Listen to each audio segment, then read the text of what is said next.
আর যারা যারা আমার কৃষ্ণ ভালোবাসো, যারা যারা করেন একবার হাতটা তোলেন, হাতটা তোলেন। কতজন একাদশী?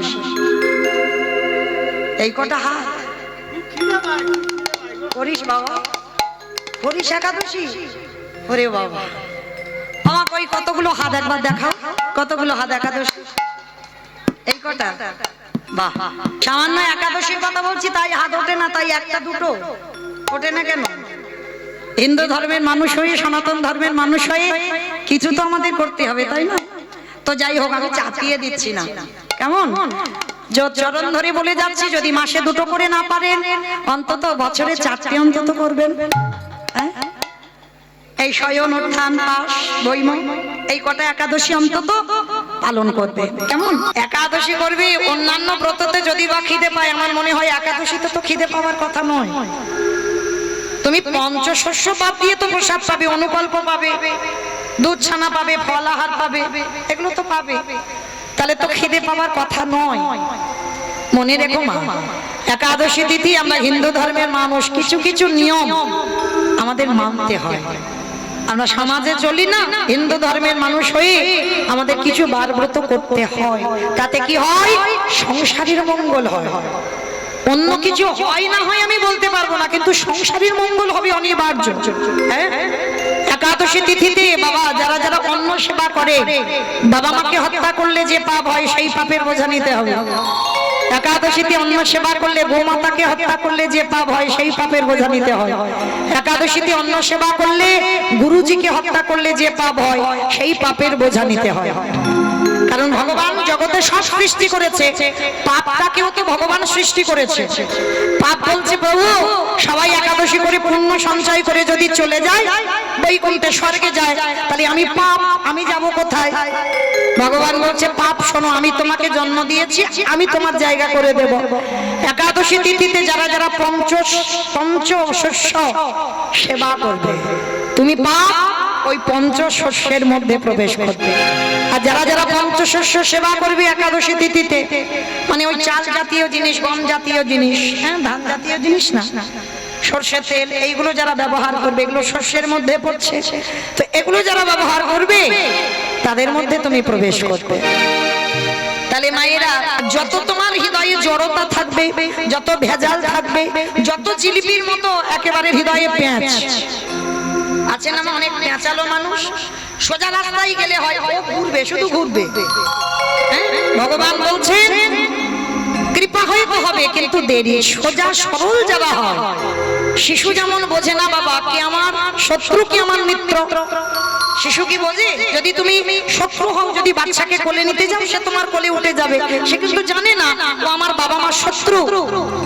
তুমি যদি কৃষ্ণ ভক্ত হও, সবার আগে মনে রাখতে হবে, আর এটা তো আপনারা ভালো করে জানেন সবাই, এই জগতে কৃষ্ণ ভক্তদের বাবা মৃত্যুর আগের দিন পর্যন্ত কাঁদতে হয়। কারণ যারা লক্ষ্মী, কালী, দুর্গা, সরস্বতী, মনসা ভক্ত তাদের পার আছে বাবা, কিন্তু যারা যারা কৃষ্ণ ভক্ত হয় তাদের সারা জীবন কাঁদতে হয়। কিন্তু মায়েরা যারা হরি নাম ভালোবাসে, যারা কৃষ্ণ ভালোবাসে, যারা কৃষ্ণ নাম ভালোবাসে, তাদের দুর্দশা কেমন হয় জানো? জানো না তো? শুনে নাও। আজকে মন দিয়ে বাবা যারা শুনবেন তারা উপলব্ধি করতে পারবেন যে ভগবানকে ভালোবাসলে, ভগবানের হরি নাম ভালোবাসলে তাদের দশা কেমন হয়।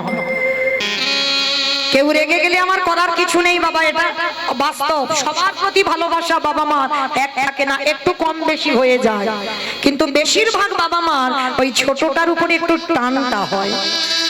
আর এই অজামিলের ছোট সন্তান নারায়ণের প্রতি এত প্রেম, এত ভালোবাসা, খেতে নারায়ণ, বসতে নারায়ণ, শুতে নারায়ণ, উঠতে নারায়ণ। নারায়ণ তোর মাকে বলে দিস আমি চুরিতে গেলাম, নারায়ণ তোর মাকে বলে দিস আমি ডাকাতি করতে যাচ্ছি, নারায়ণ এক গ্লাস জল দে বাবা, একটু পাখার বাতাস, মানে সর্বক্ষণ নারায়ণ নারায়ণ নারায়ণ। আর সেই অজামিলের যখন বার্ধক্য দশা, মৃত্যু সজ্জায়, একদিকে যমদূত আর একদিকে বিষ্ণুদূত অজামিলকে দড়ি দিয়ে বেঁধে টানতে টানতে নিয়ে যাবে বাবা জমালয়। বিষ্ণুদূতেরা এসে বলছে দাঁড়াও, খবরদার তোমরা কেউ আজামিলের গায়ে হাত দেবে না। বলে কেন? বলে আরে বোকা, ও মানুষ খুন করে, ডাকাতি করে, ও চুরি করে। বলে চুপ, কে বলেছে চুরি করে, খুন করে, ডাকাতি করে? বলে সব করে, করুন। কিন্তু মৃত্যুকালে কি বলছে একবার শুনতে পাচ্ছ না? বারবার ওই যে আধো আধো ভাষায় বলছে, ও নারায়ণ, ও নারায়ণ, ও নারায়ণ। আর সেটা বৈকুণ্ঠে হিসেব হচ্ছে ওম নারায়ণ। যতবার একটা একটা করে ডাকে নারায়ণ, ওই পাপের ঘোড়া খালি হয়ে যায়, পুণ্যের ঘোড়া বেড়ে যায়। এইবার সবাই বলছে আরে ছেলের নাম ডাকে, ও তো ভগবানের নাম ডাকে না। তখন বিষ্ণুদূতেরা বলেছিল আরে মূর্খ, ছেলেকে ডাকছে তো ঠিক কথা, কিন্তু নামটা কি ওর ছেলে? নামটা তো আমাদের প্রভুর, প্রভুর নামটা ওর ছেলের নামে রেখেছে। তাহলে মৃত্যুকালে যদি যে যত বড় বাবা পাপিষ্ঠ হোক না কেন, মৃত্যুকালে যদি ভগবানের নাম জিহ্বায় উচ্চারণ করা হয়, সে সকল পাপ থেকে মুক্তি পেয়ে যায়, যার উজ্জ্বল প্রমাণ অজামিল। তাই আজকের সেই যে বাবা শঙ্করাচার্যের স্ত্রী সত্যবতী মা, ছেলেটার নাম রেখেছিল কি জানো? গোপাল। তোমার অনেকে মায়েরা ডাকে না ছেলেদের গোপাল গোপাল বলে, তা মা আমার আদর করে গোপাল গোপাল বলে ডাকতো। গোপাল তখন হামাগুড়ি দেয়, কথা বলতে পারে না। আর দেখবেন মা বেশিরভাগ ছোট ছোট বাচ্চাদের তুমি যত রাতে ঘুম পাড়াও না কেন, ওদের একবার করে ভোরের বেলা ঘুম ভেঙে যায়। তা সত্যবতী মা আমার কি করেছে? লাউটাকে পেড়ে আর ভোরের বেলা অস্ত্রটা নিয়ে বসেছে লাউটা বানাবে। সেই সময় ভোরের বেলা গোপালের ঘুম ভেঙে গেল বাবা। গোপাল ঘর থেকে হামাগুড়ি দিতে দিতে মা কি করেছে? মা কোলের কাছে নিয়ে আবার স্তনদুগ্ধ পান করাচ্ছে। আর স্তনদুগ্ধ পেতে পেতে বাবা কখন ওই ছোট্ট গোপাল মায়ের কোলের কাছে আবার ঘুমিয়ে পড়ে। আর মা তো হরিনাম শুনছে, মার কি বাচ্চুক জ্ঞানই নেই। মা একেবারে হরিনামে ডুবে গেছে বাবা, দুটো নয়ন ধারায় বুক ভেসে যাচ্ছে, আর মা হরিনাম শুনছে। আর ওই গোপালের মাথাটা কোলে আছে, আর কচি লাউটা মাটিতে আছে, দুটো একই জায়গায় আছে। লক্ষ্য করেন মা, যারা হরিনাম ভালোবাসে, যারা কৃষ্ণর নাম ভালোবাসে, প্রকৃত তাদের দুর্দশাটা কেমন হয়। হরিনাম শুনছে, চোখে জল, চোখে আবছা আবছা দেখছে, আর ওই হরিনামের দিকে মন চলে গিয়ে ওই লাউ মনে করে গোপালের মাথাটাকে, ঘুমন্ত গোপালের মাথা তুলে নিয়েছে। ছেলে তো কিছু বলতে পারছে না বাবা, সে তো ঘুমন্ত ছেলে। ওই ছেলের মাথাটা নিয়ে মা হরিনাম শুনতে শুনতে ওই ধারালো অস্ত্র দিয়ে একেবারে ছেদন করে দিল। যখনই মস্তকটা ছেদন করে দিল, মা এখনো জানে না ছোট ছেলেটার মাথাটা টুকরো টুকরো করে পাত্রে রেখেছে। সর্বাঙ্গ রক্তে রক্তাক্ত, রক্তে স্রোত বয়ে যাচ্ছে, তবু মা জানে না হরিনামে মেতে আছে।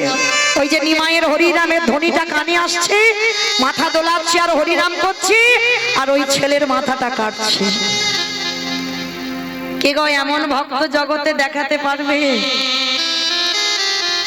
শঙ্করাচার্য স্নান করে যেই না উঠানে পা দিয়েছে, ছমকে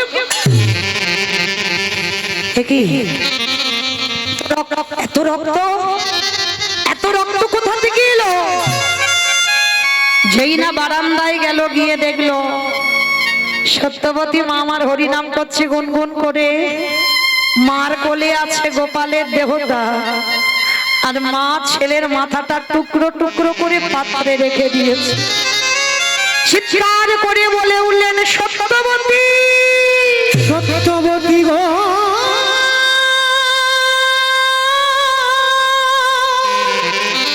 এটা তুমি কি করেছো? একেবারে চেয়ে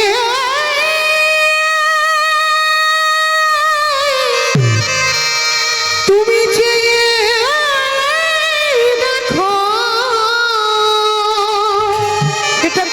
করবে? ওগো সত্যবতী গো,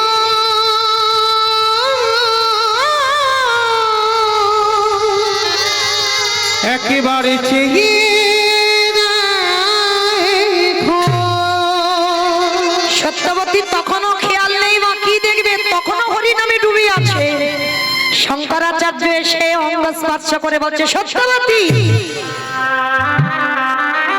শুনতে পাচ্ছ না তুমি আমার কথা? চমকে উঠেছে। স্বামী, স্বামী তুমি আমার, আমি তো হরিনাম গাইছিলাম, হরিনাম শুনছিলাম, তুমি আমায় ডাকছো কেন? কোলে তাকিয়ে দেখলো ছেলের কাটা দেহটা পুড়ে, সর্বাঙ্গটা মায়ের রক্তাক্ত। একটা থালায় করে রেখে দিয়েছে, ছেলের মাথাটা টুকরো টুকরো করে কেটে। দেখো তুমি কি করেছো, দেখো কি করেছো হরিনাম শুনে। আছে মা, এরকম ভক্ত জগতে আছে গো। ছেলেকে কেটে না দেখবেন রান্না করে হয়তো কীর্তন শুনছে না, কীর্তন শুনতে শুনতে দেখবে কখন তরকারিতে নয় লবণ দেয়নি, কখন তরকারি পুড়ে ছাই হয়ে গেছে। আছে অনেক অনেক ভক্ত আছে। কৃষ্ণ নাম এমনই একটা নাম, হরির কথা, কৃষ্ণ কথা এমনই একটা কথা। যদি হৃদয়ে প্রেম থাকে, যদি হৃদয়ে ভক্তি থাকে,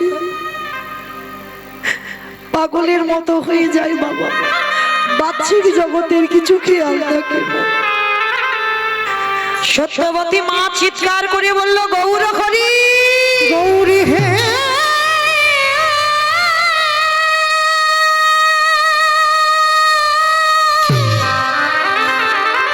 এটা তুমি কি করবে? প্রভু যে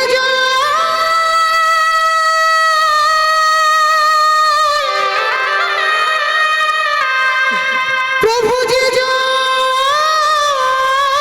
তোমায় তোমায় ভালো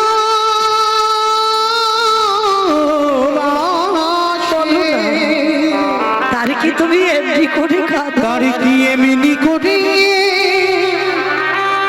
কাঁদিতে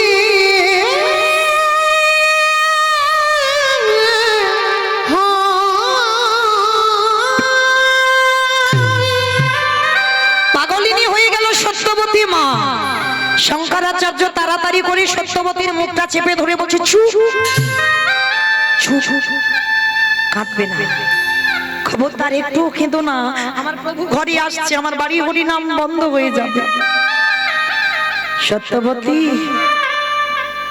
আমার ছেলেটা মরে গেছে, আমি সহ্য করে নিতে পারবো,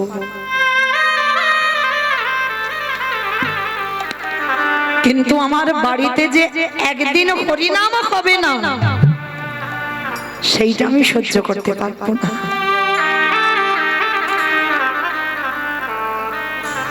কি বাবা, এমন ভক্ত আছে, ছেলে মরে গেছে, ছেলের মৃত্যু শোক নিতে পারবে, কিন্তু বাড়িতে একদিন হরিনাম হবে না। গৌরহরি যদি জানতে পারে যে আমার বাড়ি অসহজ হয়েছে, তাহলে তো হরিনাম হবে না, বন্ধ হয়ে যাবে। সত্যবতী, এইটা আমি সইতে পারবো না, তুমি কেঁদো না, তোমার গলার আওয়াজ পেলে প্রভু বাড়িতে হরিনাম বন্ধ করে দেবে। কিন্তু মা তো সহ্য করতে পারে, বাবা পারে। এই মা বস্তুটা এমনই বস্তু না,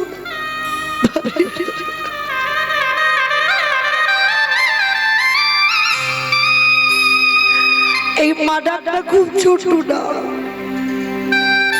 কিন্তু মা নামে সুধা ঝরে, মা নামে সুধা খরে, মা বড় সুধার সমান, ডাকিলে জুড়াই আইসে পড়ার। ওগো দয়া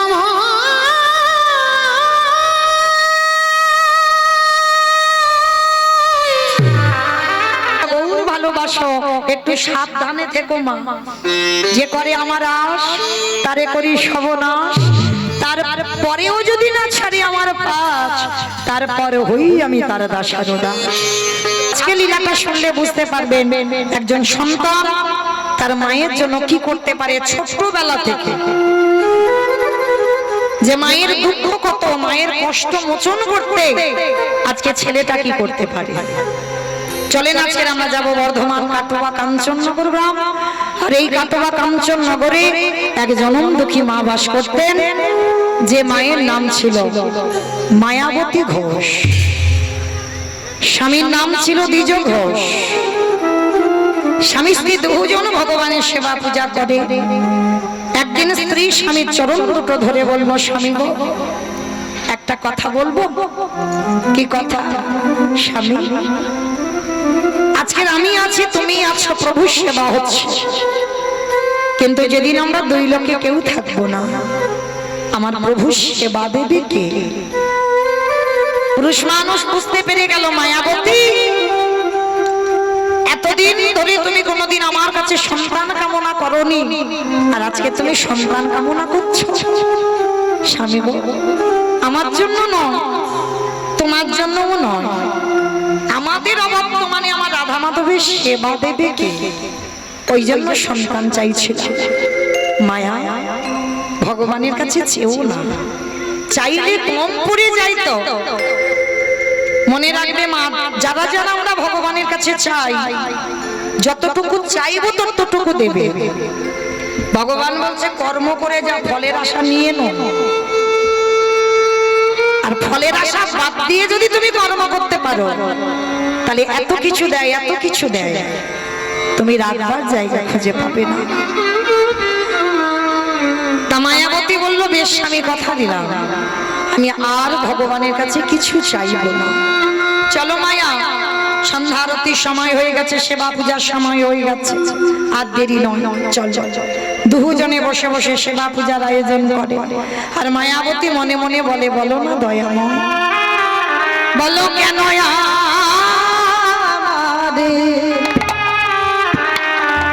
কেউ মা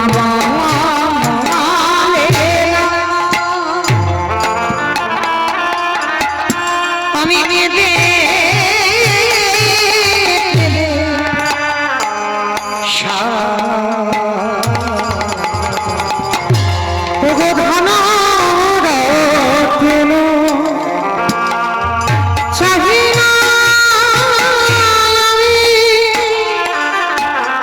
তুমি কৃপা করো,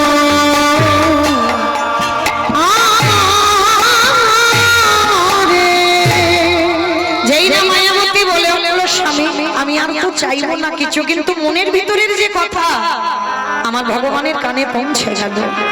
দৈব মানে করে ডাকে দিল, মায়াবতী তোমার ভক্তি, তোমার সেবায় আমি বড় সন্তুষ্ট। তোমার কোল আলো করে আমি একটা পুত্র সন্তান পাঠাবো, কিন্তু মনে রেখো মায়া, গর্ভে সন্তান ধারণ করবার পর যদি তুমি তোমার সন্তানকে বাঁচাতে চাও, তোমার এই অদৃষ্টে লেখা আছে চিরজন্মের মতো তোমার স্বামীর মৃত্যু হয়ে যাবে। আর যদি তুমি তোমার স্বামীকে বাঁচাতে চাও, চিরজন্মের মতো তোমার গর্ভে সন্তান গর্ভেই চিৎকার করে বলে উঠল, দয়া মামা,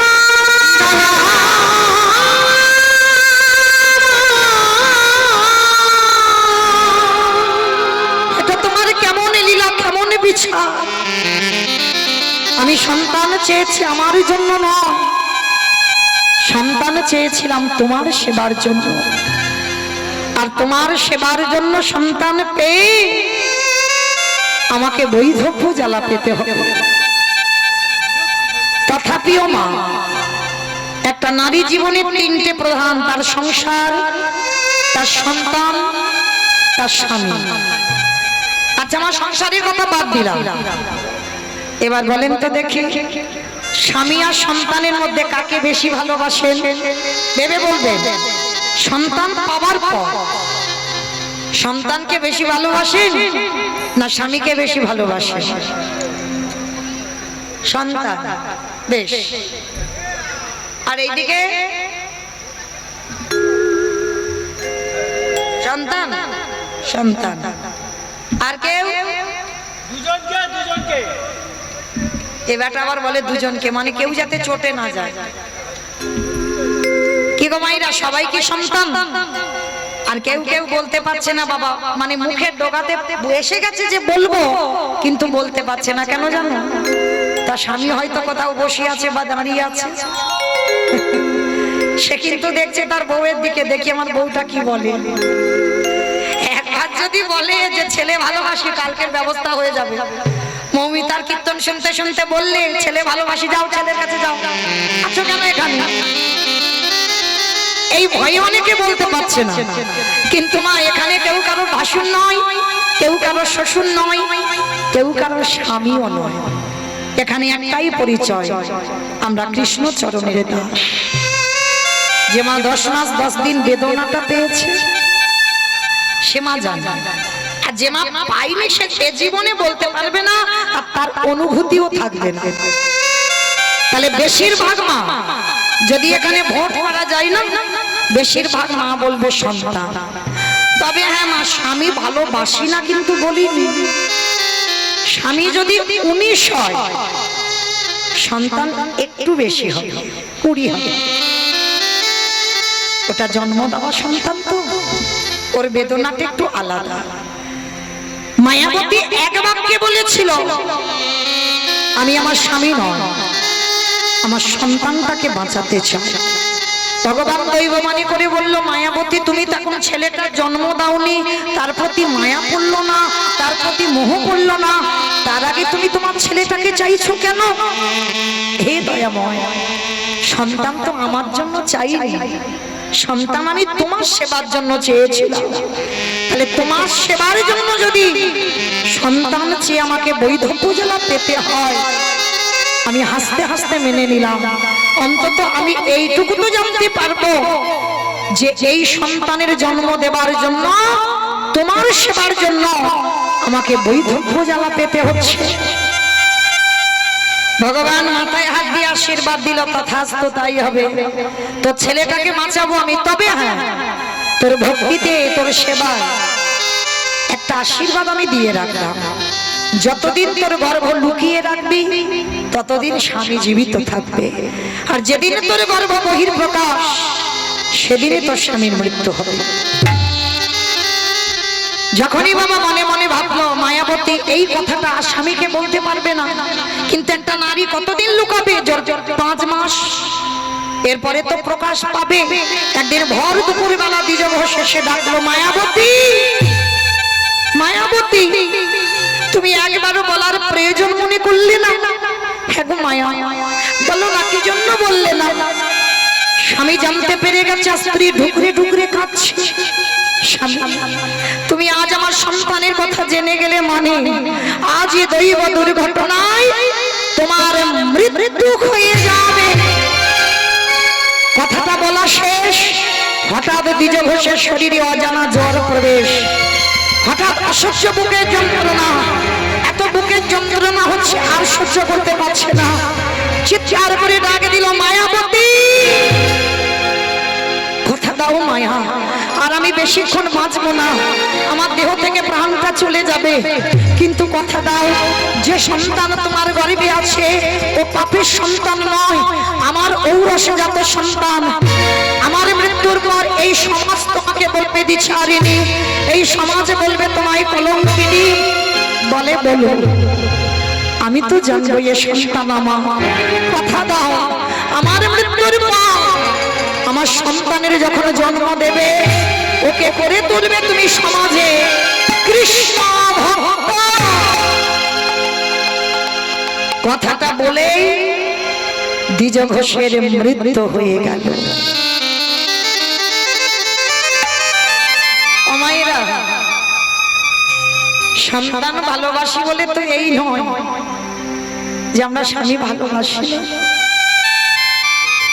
যতদিন মাথাতে ছাতা থাকবে মা, ততদিন কিছু বুঝতে পারবে না। আর যেদিনে তোমার মাথা থেকে ছাতাটা সরে যাবে, সেদিন বুঝতে পারবে কত জ্বালা, কত ব্যথা বেদনা। আজ আজকে যেই না বাবা মায়াবতী চিরজনমের মতো স্বামী হারালো, স্বামীর মরা মাথাটা নিয়ে বসে আছে, গ্রামের লোকজনেরা ছুটে এলো, সবাই এসে বলে উঠল, বিচারিণী তুই কলঙ্কিনী, তুই অসতী, তোর পাপের কথাই শুনে তোর স্বামীটা তো মরল, স্বামীর প্রাণটা নিলি, আবার গর্ভে যে সন্তান ধরেছিস তারও প্রাণটা নিলি।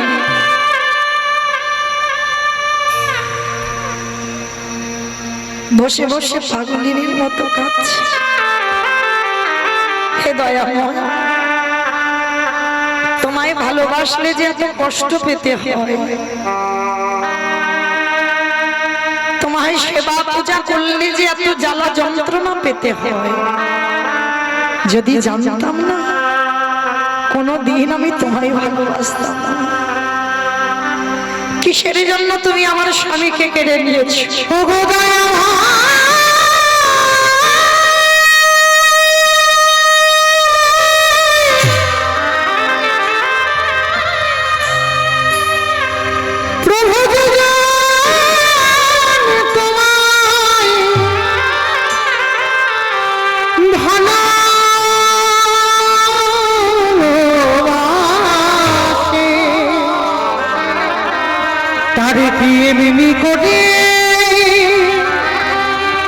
এমনি করে কাঁদিতে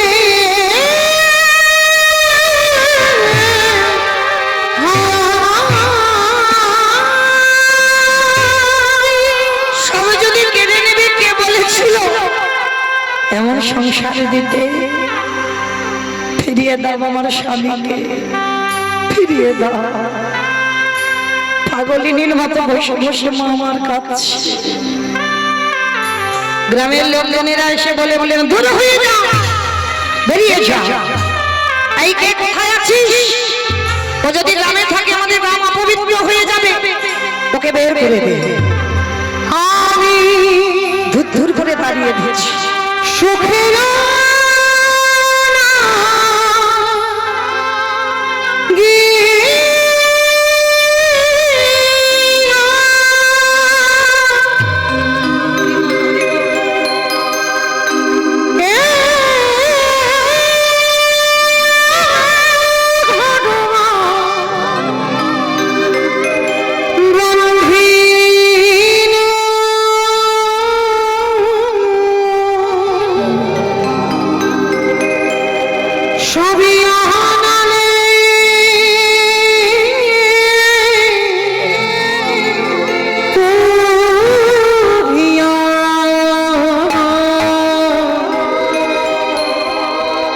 গেল রে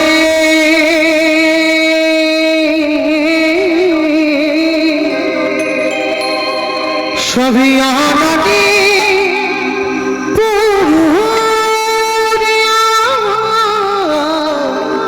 গেল। কেন কেটে নিয়েছো? ফিরিয়ে দাও, ফিরিয়ে দাও।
সকলি গা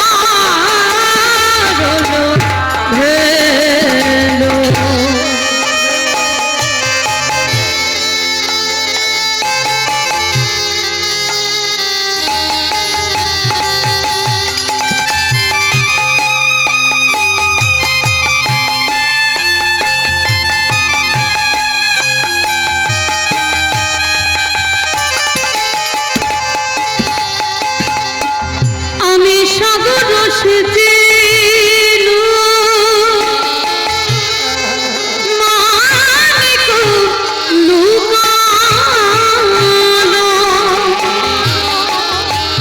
আমি সাগর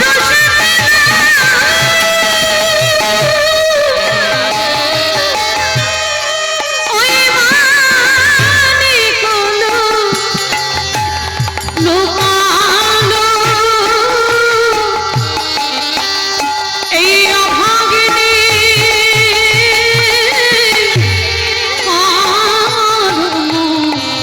দোষিনী অভাগিনী দোষ আমি সুখের হরি বল হরি বল আমি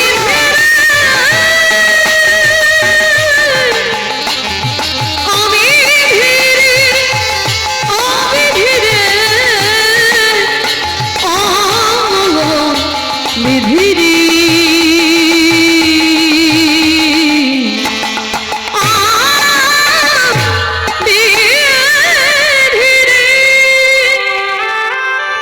চিরজনমের মতো স্বামীর মৃত্যু হয়ে গেল। গ্রামের লোকজনেরা দাহ কাজ সম্পূর্ণ করলো, গ্রাম থেকে মায়াবতীকে তাড়িয়ে দিল, কিন্তু সবাই তো আর খারাপ নয়। গ্রামের শেষ প্রান্তে একটা বাড়িতে মা বলে না সুযোগে সৎ ব্যবহার, কাজের পরে মেয়ের প্রয়োজন ছিল, বলল শোন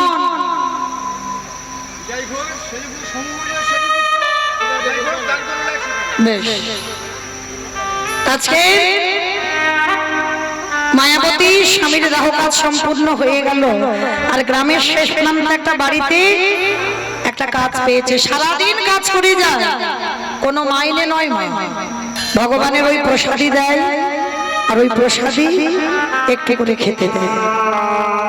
আর দেখতে দেখতে মায়ের 10 মাস 10 দিন, আর ওই 10 মাস 10 দিন যখন পূর্ণ হয়ে গেল, মার কোল আলো করে একটা ছোট্ট ফুটফুটে পুত্র সন্তান এলো। তার নাম রেখেছিল বিহারী লাল।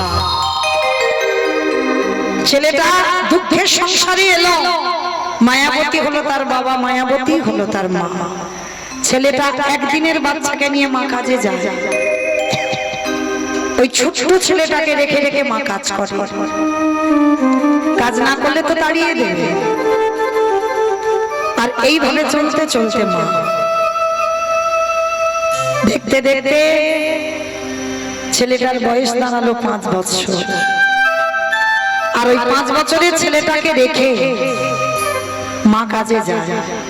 বিকাল বেলা যা খাবার প্রসাদী আনে, ওই প্রসাদী বিহারী পায়। কিন্তু ছেলে যখন দিনে দিনে বড় হয়, তখন তো খিদেও বাড়ে। মায়াবতী কত রাত বলতো, বাবা আমার খিদে নেই, বাবা তুই খেয়ে নে। ছোট বাচ্চা তো বুঝতে পারতো না, নিজেই খেয়ে নিত। সারা রাত মা জল খেয়ে কাটিয়ে দিত। আজকের এমন একটা দিন এসেছে বাবা, যে বাড়িতে কাজ করে মা, সে বাড়িতে কোনো প্রসাদই দেয় না। আর শূন্য হাতে সন্ধ্যাবেলায় মা ফিরছে, ছোট্ট বিহারী ছুটতে ছুটতে মার কোমরটা জড়িয়ে ধরেছে। মা, মা গো খাবার আনো, বড্ড খিদে পেয়েছে, দাও না মা। মা বলছে খোকা রে, আজকে যে বাড়িতে কাজ করছিলাম কিচ্ছু দেয়নি, একটা কাজ কর না মা, আজকে রাতটুকু একটু জল খেয়ে কাটিয়ে দে না। ও মা, সকাল থেকে তো জল খেয়ে আছি, কত জল খাবো বলো? মা বড্ড খিদে পেয়েছে, কিছু দাও না মা। মা মনে মনে ভাবতো আমি আছি বলে আমার ছেলেটার এত কষ্ট, আর আমি যদি চলে যাই চিরজনমের মতো, তাহলে একদিন কাঁদবে, 1 সপ্তাহ কাঁদবে, 15 দিন কাঁদবে, 1 বছর কাঁদবে, তারপরে আমার মুখটাই ভুলে যাবে। মনে মনে ভাবতো ছেলেটা ঘুমালে চিরজনমের মতো চলে যাবে। বিহারীর মাথায় হাত বোলাতে বোলাতে ছেলেটা কখন ঘুমিয়ে পড়েছে। আর যেই ঘুমিয়ে পড়ল, ওই রাতের অন্ধকারে চিরজনমের মতো মা প্রাণ ত্যাগ করবে বলে সবে মাত্র ছেলের পাশ দিয়ে উঠেছে, পিছন থেকে বিহারী উঠে মার কোমরটা জড়িয়ে ধরল। মা কোথায় চলে যাচ্ছ? কথা দিলাম মা, আর কোনোদিন তোমার কাছে খেতে চাইবো না, কোনোদিন বলবো না মা খিদে পেয়েছে খেতে দাও, কিন্তু মা তুমি আমায় ছেড়ে চলে যেও না। মা ছেলেটাকে বুকে জড়িয়ে ধরে বলল, খোকা বেশ, আমি কথা দিলাম দেহে যতদিন প্রাণ থাকবে আমি তোকে ভুলবো না, তোকে ছেড়ে কোথাও যাবো না। ও মা, মা একটা কথা বলবো। কি কথা রে? ও মা, কৃষ্ণ কি পারে না আমাদের একটু বড় লোক করে দিতে? যেই না বলেছে বিহারী হানিকে হাত চাপা দিয়ে বলছে, বড় লোক হতে চাস? খোকা, বড় লোক হলে কৃষ্ণ ভুলে যা। এ জগতে যার যত তালা বাড়ে তাদের তত জ্বালা বাড়ে। ভগবানকে সব থেকে বেশি তারা ভালোবাসে যারা দিনহীন পথের ভিখারি কাঙাল। কৃষ্ণ ভক্ত যে হয় সে পাথর সেটিং করা ঘরে থাকে না বাবা। তাকিয়ে দেখেন কৃষ্ণের বন্ধু সুদামার দিকে, তাকিয়ে দেখেন মহাভারতী বিদুরের দিকে, তাকিয়ে দেখেন কান্দির জমিদার লালা বাবু, তাকিয়ে দেখেন নরোত্তম দাস ঠাকুর, যারা যারা সব জমিদারের ছেলে ছিল কৃষ্ণচরণ বাবা লালসাই বাবা পথের ভিখারি হয়ে গেছে। কারণ এ জগতে বাবা যারা লক্ষ্মী, কালী, দুর্গা, সরস্বতী, মনসা, শীতলা ভক্ত তাদের পার আছে, তাদের কিছু অসুবিধা হবে না মা। কিন্তু যারা গৌর গোবিন্দ চরণের দাস, মৃত্যুর আগের দিন পর্যন্ত বাবা তাদের চোখের জল শুকাবে না। একটার পর একটা বাবা আঘাত লেগেই থাকবে। কেন জানো? যে করে আমার আশ তারে করি সর্বনাশ। সর্বনাশ নয়, সর্বনাশ। সর্বনাশ ভগবান করে না, ভক্তি সব নাশ। কোন নাশের কথা বলবো? আত্মীয় পরিজন, বন্ধু বান্ধব, জায়গা জমি, গাড়ি বাড়ি, টাকা পয়সা, এই সব নাশের কথা বলবো। তুমি যদি কৃষ্ণ ভক্ত হও না, একে একে তোমার কাছ থেকে সব কেড়ে নেবে। তোমার আপন বলতে আর কেউ থাকবে না, সব ভগবান কেড়ে নেবে। কেড়ে নেবার পরেও যদি আমার ভগবানের চরণ না ছাড়ে, ভগবান বললেন শেষের দিনে আমি হব সেই দাসের অনুদাস। কিন্তু মা আমরা তো দুর্বল হয়ে পড়ি। ভগবান আমায় একা করে দিল, একে একে সব কেড়ে নিল। কিন্তু মনে রেখো, দুঃখ থাকলে কৃষ্ণ থাকে, আর দুঃখ চলে গেলে জীবন থেকে কৃষ্ণ চলে যায়। ওই জন্য ভগবানের কাছে যদি কিছু চাইবার থাকে, একটা জিনিস চাইবে, কৃষ্ণ আমি যেন সারা জীবন তোর নাম করে খাটতে পারি।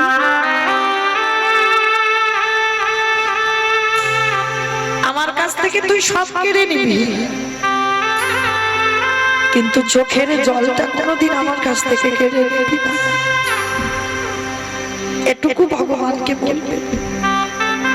সংসার করবো বলে এলাম, সংসার দিলি, সব দিলি, টাকা পয়সা, জায়গা জমি, গাড়ি বাড়ি, সম্পত্তি সব হলো, কিন্তু কৃষ্ণ আমি যেন তোকে কোনোদিন ভুলে না যাই। কৃষ্ণ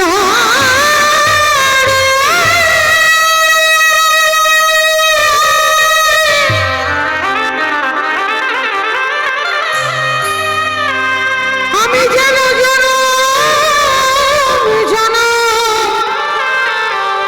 হ্যাঁ কৃষ্ণ বলে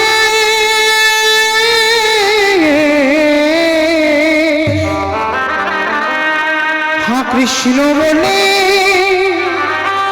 কাঁদিতে পারি। যতই তুমি আপন মনে করো না কেন বাবা, যতদিন তুমি সংসারে দুহাত ভরে দিতে পারবে সংসারে তুমি আপনজন। আর যেদিন তুমি সংসারে দেওয়া বন্ধ করে দেবে, ভুলেও তোমার একবারও খোঁজও নেবে না। তাহলে ভালো যদি বাঁচতে হয়, আমার গৌর গোবিন্দ চরণ সার করে নাও। পৃথিবীতে যাকেই ভালোবাসবে বাবা, সবাই তো তোমায় ফেলে রেখে চলে যাবে, কিন্তু আমার গৌর গোবিন্দ চরণ দুটো যদি ভালোবাসো, তুমি চলে যাবে কিন্তু আমার ভগবান কোনোদিন তোমায় ভুলবে না। তাই বলি ওরে মন, এই জগতে সংসারে আপনে আপন করেছো যারে, বন্ধু সে তো আপনে নয়। দিল ফুরালে বুঝবে আপন যে মনে রে আপন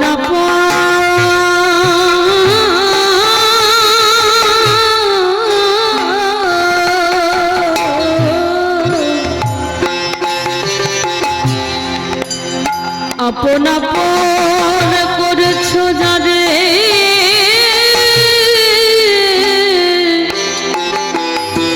নানা সে তো আপন না।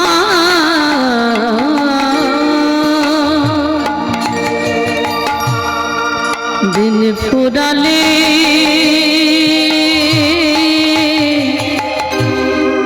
বুঝবে তখন আপন যে পরে হয়, আপন যে পরে হয়। ভাই বলো বন্ধু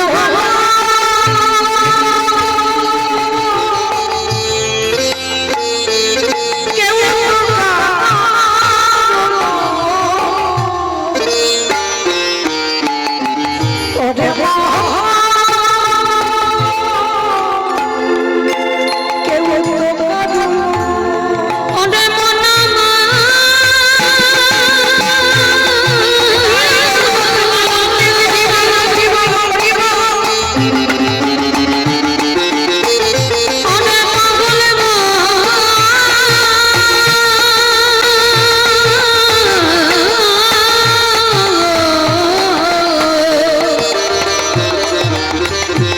ওরে মনামা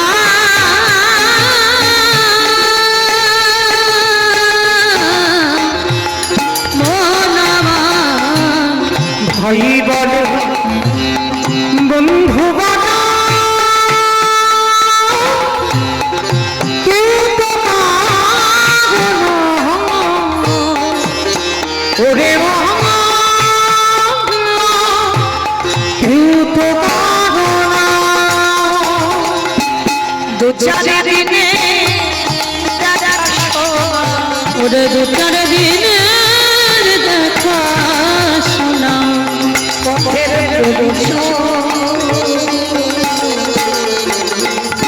কেউ তো কারো নাই, কেউ তো কারো নাই,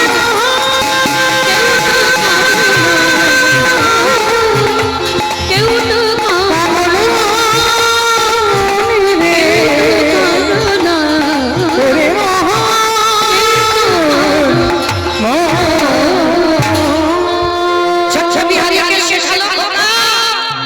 জীবনে বড় লোক হতে চাইবি না, যদি চাইতে কিছু হয় কৃষ্ণের কাছে দুঃখ চাইবি, কষ্ট চাইবি, ব্যথা চাইবি, বেদনা চাইবি, ও ছাড়া কিছু চাইবি না।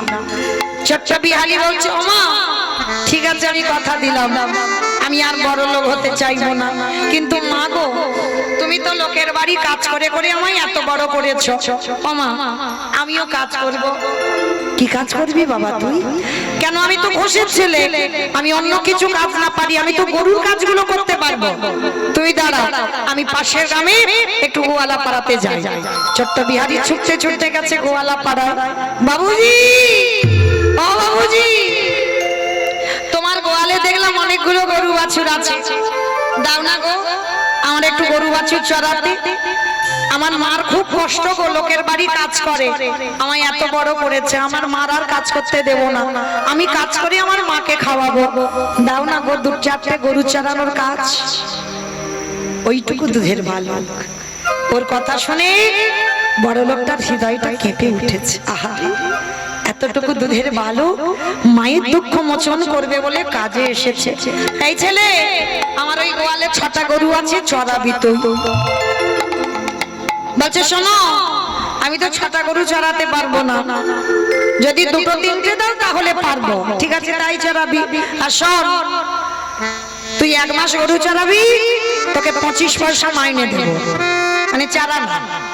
লীলাটা তো এখনকার নয়, তখনকার দিনে চারানার অনেক দাম ছিল, 25 পয়সার অনেক মূল্য। মনে মনে বিহারি ভাবলো 25 পয়সা যদি মাসে আমার মার হাতে দিই তাহলে আমার মার দুঃখ তো মোচন হবে। ওই বড় লোকটার বাড়িতে কাজ পেয়েছে, প্রতিদিন সকাল সকাল বেরিয়ে যায় বিহারি ওই গরুগুলো নিয়ে মাঠে, আর ওই ঘাড়ে পান্তা ভাতটা নিয়ে নেয়, আর সেই সারা দুপুর তো গরু চড়ায়, আর বিকাল বেলা ফেরে। আর বিহারির তো একটা খেলা, কি খেলা জানো? ব্রজের কানুরে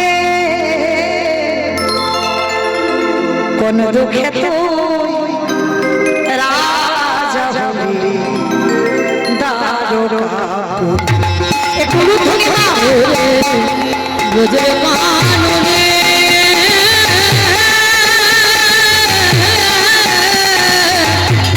কোন দুঃখে তুই রাজা হলি দ্বারকাপুরে। বাজিয়ে বাজে গোপের বেনু, চটাবি না বাজি কি ধেনু।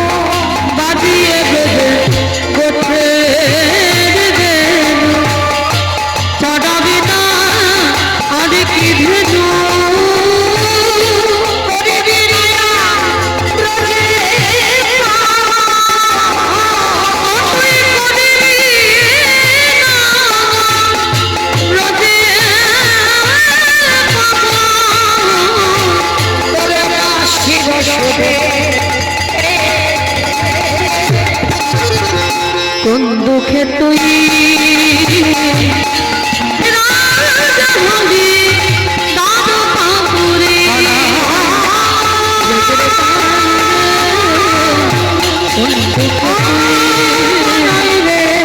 রাজা হলি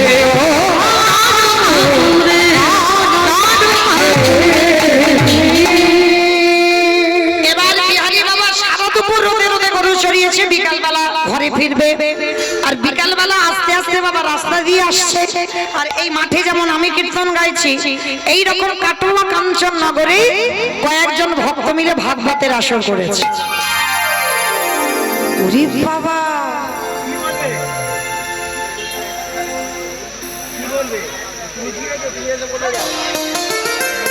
ওরে বাবা, এই জগৎ সংসারে বিহারি মনে মনে ভাবছে ওই দেখো কত লোক, আর ওই অত লোকের মাঝে কে যেন কি বলছে।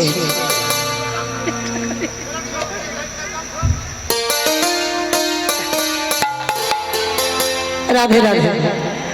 আজকের কত কি যেন বলছে, আজকের বিহারি বলে উঠলো, এই যে শোনো, এইদিকে এসো। পাঠক ঠাকুর পাঠে বলছে শোনো, বৃন্দাবনে একটা কৃষ্ণ নামে বড় লোকের ছেলে আছে, তাদের 9 লক্ষ ধেনু আছে, 24 জন বন্ধু আছে। আর ওই যে কৃষ্ণকে ভালোবাসলে এত কিছু দেয়, এত কিছু দেয় যে রাখবার জায়গা থাকে না। আর যেই না বলেছে এত কিছু দেয় রাখবার জায়গা থাকে না, বিহারি সঙ্গে সঙ্গে ভাবলো ওরে বাবা, তাহলে কেন আমি 25 পয়সার মাইনের কাজ করব? কাজ যদি করতে হয় আমি কৃষ্ণের বাড়িতে কাজ করব। বললো নবলক্ষ ধেনু আমি 2-4টে চড়াবো। বললো 24 জন 24 জন বন্ধু, তার মধ্যে আমি একজন হব 25। আর ওই যে ছেলেটা বললো যে নাকি ভালোবাসলে এত কিছু দেবে নাকি ঘরে রাখবার জায়গা থাকে না, তাহলে কেন আমি এই 4 আনার মাইনে কাজ করব? কাজ করব তো কৃষ্ণের বাড়ি কাজ করব।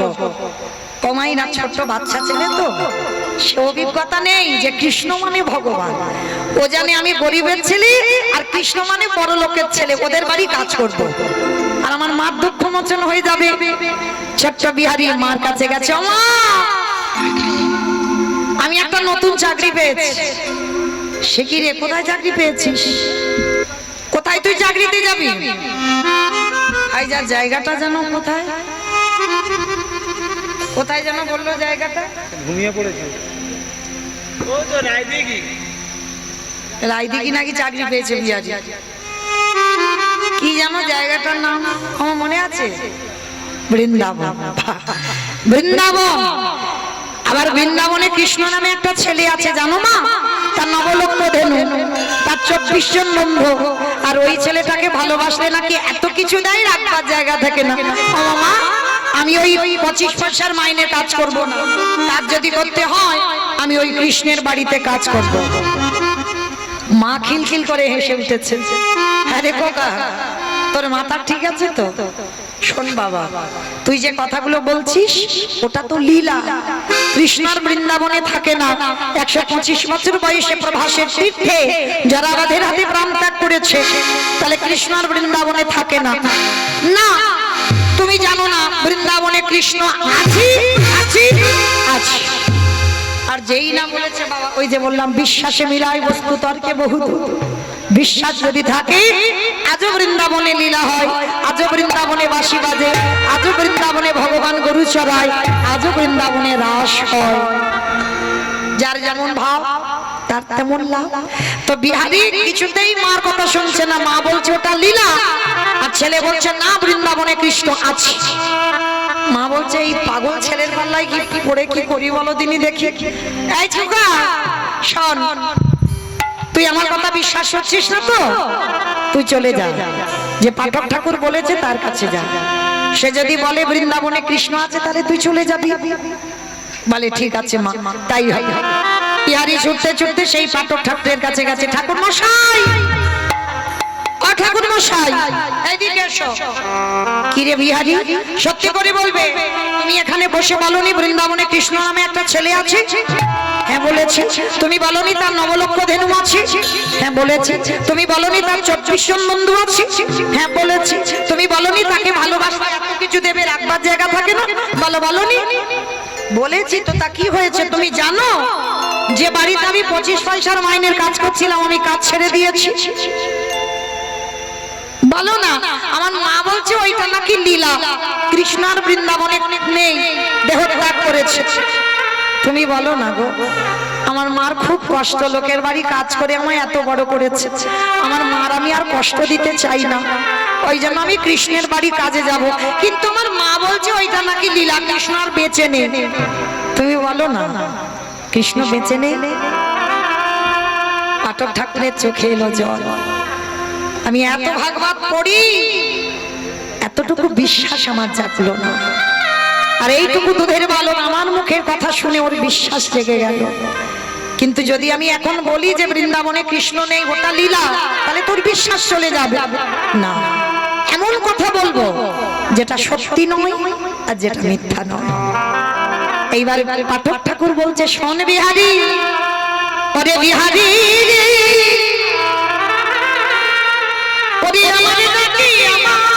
কৃষ্ণ বৃন্দাবনে নতুন করে লীলা করিবে না। তোরে প্রেমে তোরে ভক্তি তোরে ভালোবাসা আমার কৃষ্ণকে, আমার কৃষ্ণকে নতুন করে লীলা করিবে হবে।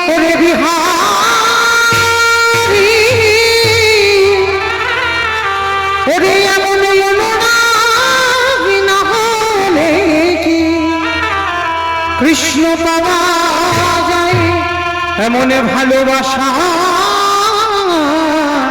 না দিলে কি কৃষ্ণ পাওয়া যায় রে। যেই না বলেছে বাবা বিহারি একেবারে লাভ দিয়ে উঠেছে। ঠাকুর মশাই, তার মানে তুমি বোঝালে তোমার ডাকে আসবে না, আমার ডাকে আসবে, তোর ভক্তিতে আসবে। ঠিক আছে, তাহলে আমি আসি। দাঁড়া দাঁড়া, কোথায় যাচ্ছি? হাই দেখো, এতক্ষণ তোমায় কি বললাম? আমার মার দুঃখ মোচন করতে আমি কাজে যাচ্ছি। দাঁড়া দাঁড়া, তোর দীক্ষা হয়েছে, ওইটা আবার কি গো? শোন, কৃষ্ণের বাড়িতে যারা যারা কাজ করে তাদের কানে একটা মন্ত্র না নিলে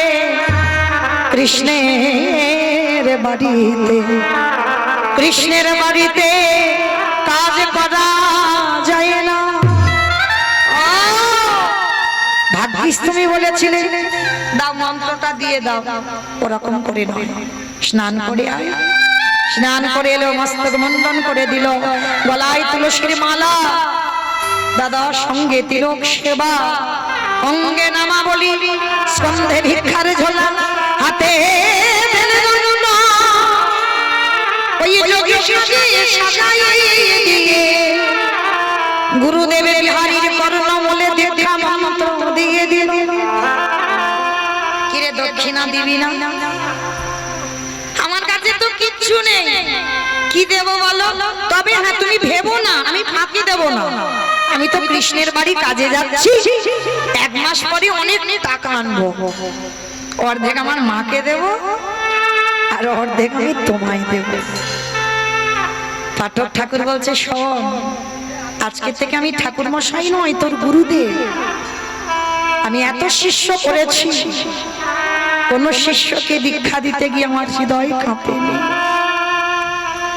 কিন্তু তোকে দীক্ষা দিতে গিয়ে আমার হৃদয় কেঁপেছে। আমার বিশ্বাস তোর কৃষ্ণ দর্শন হবে। মনে রাখবেন বাবা, কোন কোন সময় গুরুদেবের থেকে শিষ্য অনেক উপরে উঠে যায় ভজন। আজকে সেটাই হবে। গুরুদেব যে পাঠক ঠাকুর, সাক্ষাতে ভগবান, মানে সব থেকে গ্রন্থের রাজা ভাগবত সর্বদাই পাঠ করে, কত শ্লোক মুখস্থ জলের মতো। তিনি বুঝতে পারছে ওই ছেলে কৃষ্ণ কৃপা পাবে। যা বাবা, আমি আশীর্বাদ করলাম, তুই যে কাজে যাচ্ছিস তুই সেই কাজে জয়ী হয়ে ফিরে আয়। কৃষ্ণ নামে মায়েরা তুলুধ্বনি বৈঠা হাতে শারীরে তোরি বাইয়া এই কৃষ্ণ নামে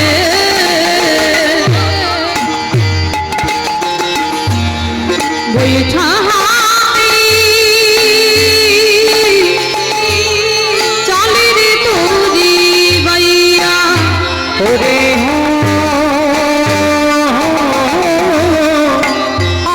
ভুল গাঙে নইয়া কৃষ্ণ নামে বৈঠা হাতে চলে রে তোরি বাইয়া। আকাশ ঘিরে মেঘে জমেছে ভয় কিরে তো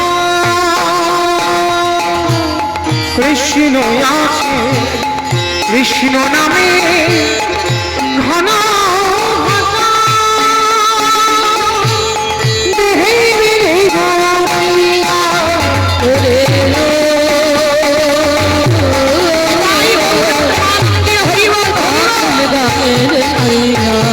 এখনে কৃষ্ণ নামে বৈঠা হাতে চলে রে তোরি কৃষ্ণ নামে বৈঠা হাতে চলে রে তোরি কৃষ্ণ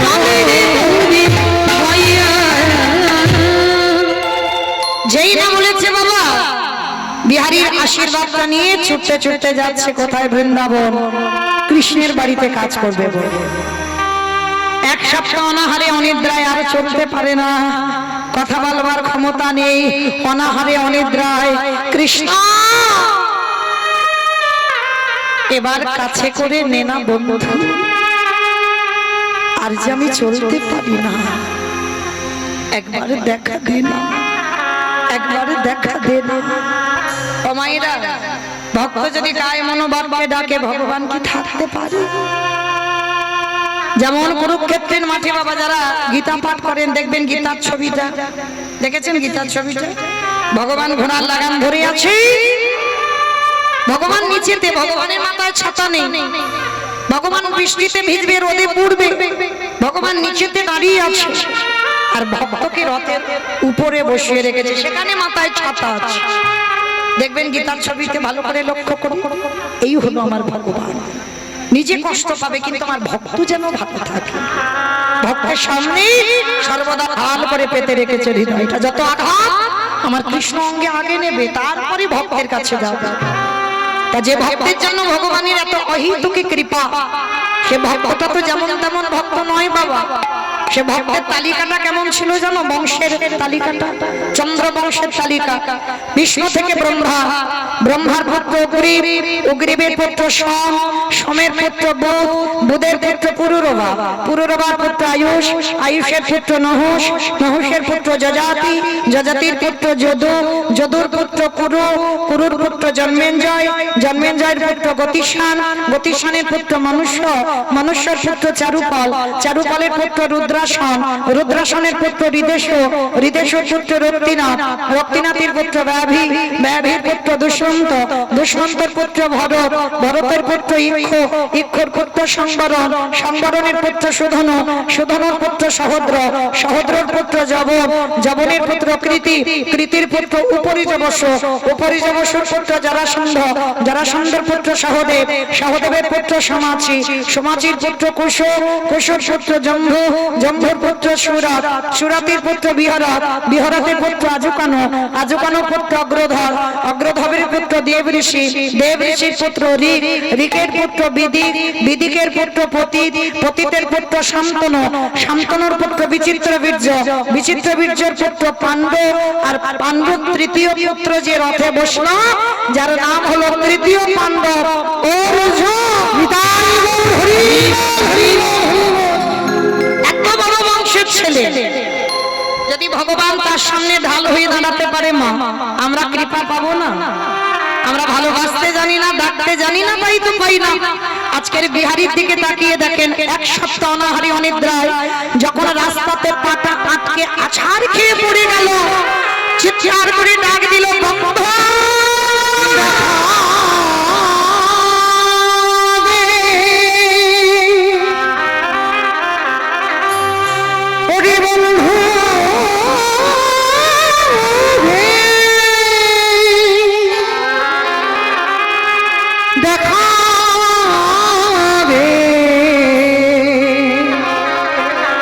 কৃষ্ণ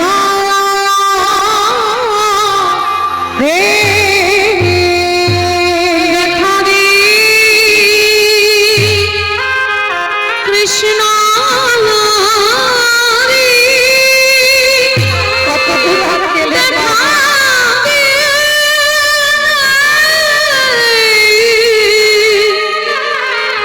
সখা রে, দেখা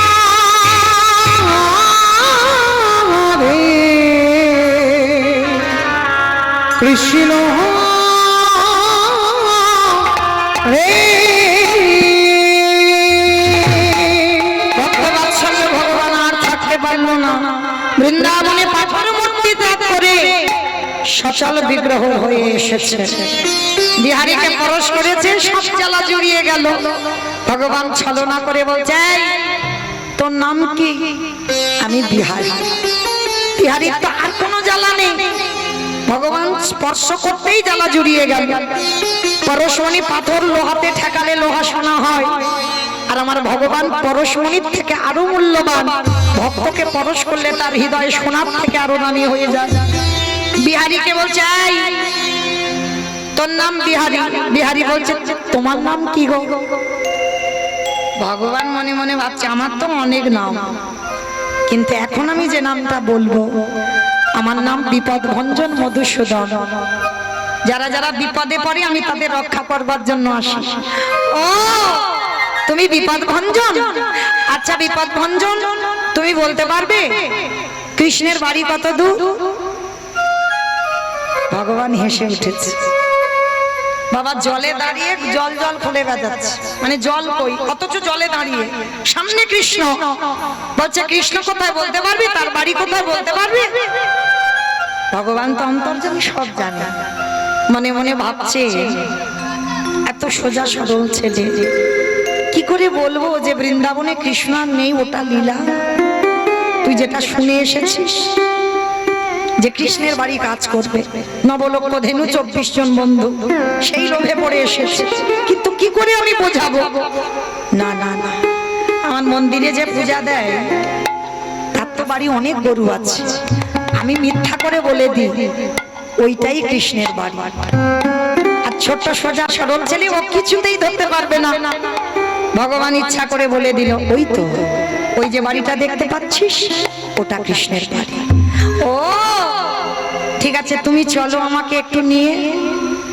ভগবান মনে মনে ভাবছে এই রে, এবার আমার হাত ধরে আর যদি না ছাড়ে, ধরতে দেওয়া এখন যাবে না। শোন, এখন আমি হাত ধরতে পারবো না, আমার মা ডাকছে, আমার বাড়ি যেতে হবে, সকাল থেকে ঘুরছি, তুই যা। ও বন্ধু, তা তুমি তো আমার বন্ধু হলে, বলো তার বন্ধু যখন হলে আমি কি তোমার সঙ্গে আমার দেখা হবে না? হবে রে হবে। যখন আমার কথা মনে পড়বে নিরজনে বসে একেবারে নয়নে জলে কাঁদা প্রাণে যদি ডাকে পাবো আমি যে ভক্তি তাই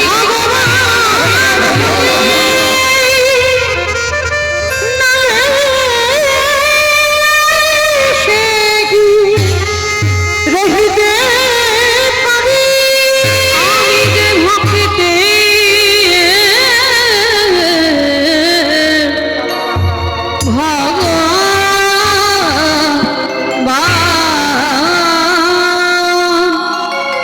যেই না বললেন বাবা আমি যেতে পারবো না, বিহারি ছুটতে ছুটতে চলে গেছে, ভগবান অন্তর্ধান হয়ে চলে গেছে।